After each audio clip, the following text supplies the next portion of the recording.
Los clásicos nunca mueren y a continuación disfrutarás de una verdadera clase magistral de dos de los mejores jugadores de la historia. Estamos en el torneo de París del año 1900 y se enfrentan con piezas blancas el campeón del mundo vigente, el alemán Emanuel Lasker versus piezas negras, el gran maestro húngaro Géza Maroczy.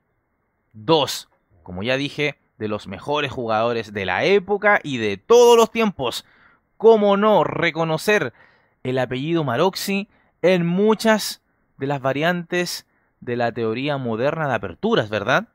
Igualmente, Manuel Lasker, que es conocido como el campeón mundial que lo fue durante más tiempo en la historia. Increíble, así es que estamos ante dos personajes históricos de nuestro juego ciencia, el ajedrez. Pero sin más, comencemos. Abre la partida Emanuel Lasker con D4 apertura del peón de dama. D5 doble peón de dama planteado por Géza Maroczy. Y ahora C4 gambito de dama planteado en el tablero. Sigue esto con E6, gambito de dama declinado por parte de Maroczy. Caballo C3, caballo F6, caballo F3, D por C4. Y el gran maestro húngaro se decanta por la variante Viena, la cual está hoy muy de moda entre los grandes maestros de élite. Todo esto es muy interesante porque nos da a entender que muchas aperturas no se dejan de jugar porque sean malas, sino a veces por pura moda. La variante Viena luego de esta época se dejó de jugar por muchísimos años, bastantes décadas, y hoy la vemos en todo su esplendor ya en el siglo XXI. Emanuel Lasker juega E3, que es bastante conservador por parte del alemán. Hoy en día, con la teoría de aperturas tan desarrollada que tenemos, lo que se juega realmente es E4, seguido de alfil B4, alfil G5, C5, alfil por C4, C por D4, caballo por D4, alfil por C3 jaque, B por C3, dama A5, cargando sobre el punto de C3 y atacando al alfil de G5. Aquí se puede jugar alfil B5, etc. Con un juego mucho más complejo de lo que se veía en aquella época del 1900. Pero bueno, E3 entonces lo jugado por Lasker.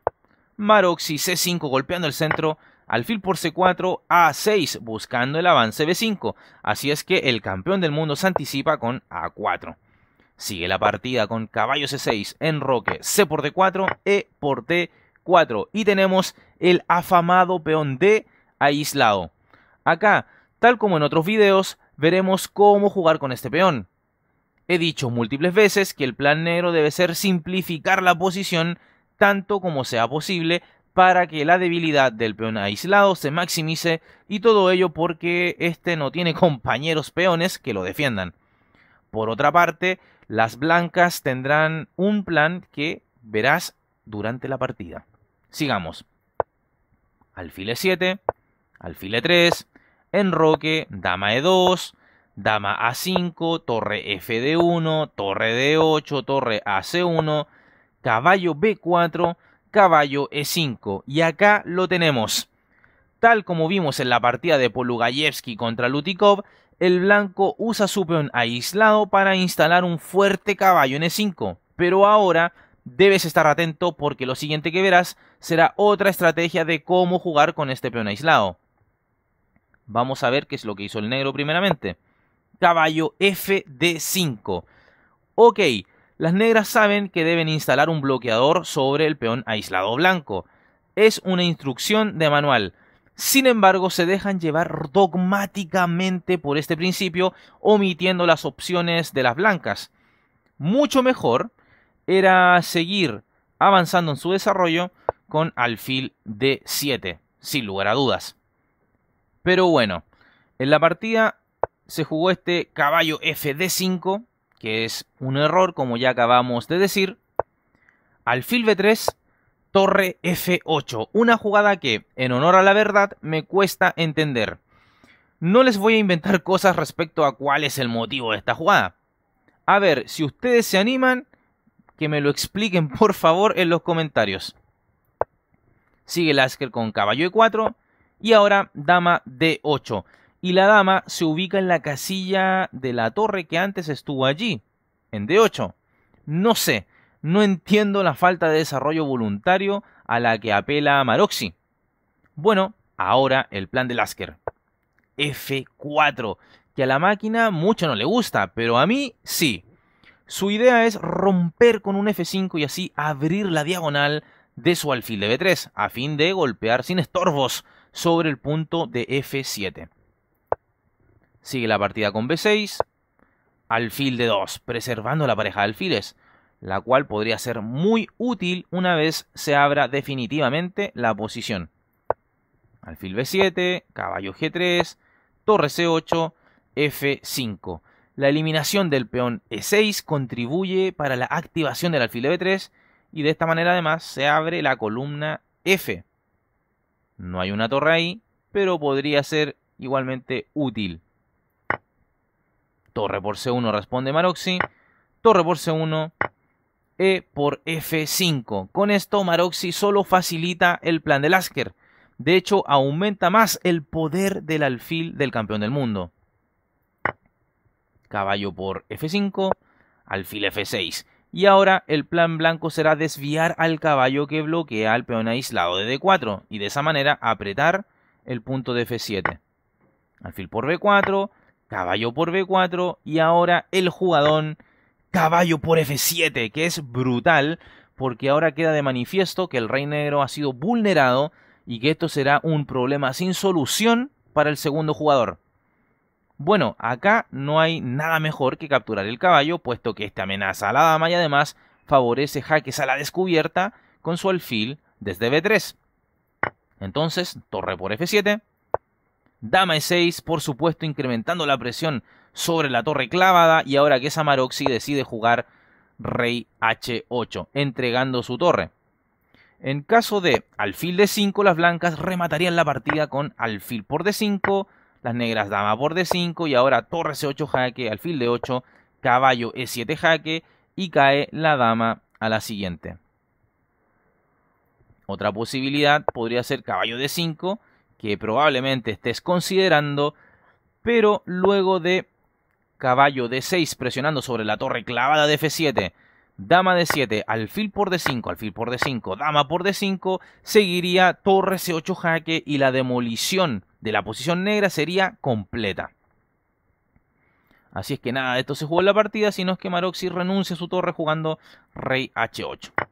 Entonces, sigue la partida con dama por F7 y las blancas tienen calidad de más. Pero no solo eso, sino una inmensa superioridad posicional y de actividad. Alfil por D4 jaque, rey H1, caballo D3, torre F1. Como anticipé, la apertura de la columna F podría ser utilizada por parte de las blancas posteriormente. Ahora tenemos este torre F1 y dominio total de las blancas por dicha columna. Ahora veremos un manotazo de abogado de Maroczy, que es lo que juega. Alfil por G2 jaque. Simplemente se sigue esto con rey por G2 por parte del campeón del mundo, dama G5 jaque, pero esto no sirve de nada, porque luego de rey H3, Geza Maroczy decide abandonar la partida. El motivo es que ya no tiene más posibilidades de complicar al rey blanco, y Lasker por otra parte está amenazando mate en un movimiento con dama G8. Y si ahora viniera un dama D8 para defender la octava fila, entonces caballo por D4, y ya estamos hablando de dos piezas de desventaja para las negras, más la amenaza de mate en dos movimientos con dama F8 jaque. Espectacular clase magistral del segundo campeón del mundo, el alemán Emanuel Lasker, el cual no solo nos ha enseñado con esta partida cómo jugar con un peón aislado, sino además cómo atacar al enroque enemigo, todo basado en el plan del avance del peón F para abrir la posición. Vayamos a ver la tabla de posiciones para que te des cuenta de la magnitud y el calibre de ese torneo París 1900. Y bueno amigos, aquí estamos en la fabulosa página de chessgames.com y acá tenemos la tabla de posiciones del torneo París 1900 y Emanuel Lasker, el campeón del mundo con toda su categoría, gana este torneo con 2 puntos de ventaja, 14,5 solo una derrota contra Frank Marshall, el gran maestro de los Estados Unidos, de los mejores jugadores del mundo también en aquella época. En segundo lugar, Harry Nelson Pillsbury, que también tiene algunas partidas en este canal, jugador extraordinario y que, bueno, lamentablemente murió muy joven producto de la tuberculosis, pero ahí lo tienen, en el segundo lugar, tercer lugar para Frank Marshall, y en el cuarto lugar, uno de los protagonistas de este video, Geza Maroczy, con 12 puntos, empatado entonces en el tercer lugar con Frank Marshall. Y bueno, el resto de jugadores, Born Chigorin, un maestro espectacular ruso, Schlechter, que además fue aspirante al título mundial, disputó un título mundial con Emanuel Lasker, que fue súper parejo, que terminó igualado en el marcador. Tenemos también a Marco, a Mises, Janowski, una serie de jugadores realmente espectaculares que incluso tienen sus nombres en muchas de las variantes de las aperturas que jugamos hoy en día. Impresionante entonces este campeonato Paris 1900 y el campeón Emanuel Lasker dándonos cátedra de cómo jugar al ataque al ajedrez. Dale me gusta al video, suscríbete al canal, compártelo con tus amigos, síguenos en todas las redes sociales que están en la descripción del video. Y como siempre agradezco a aquellos suscriptores que apoyan al canal con una donación o haciéndose miembros. Un abrazo grande y se cuidan, y recuerden, los clásicos nunca mueren y debemos de estudiarlos si queremos mejorar en ajedrez. Chao, chao. Suscríbete al canal y activa la campana para recibir las notificaciones de partidas inmortales de ajedrez en tu teléfono móvil, en tu correo electrónico, y así recibirás al instante el aviso de un nuevo video o directo en nuestro canal.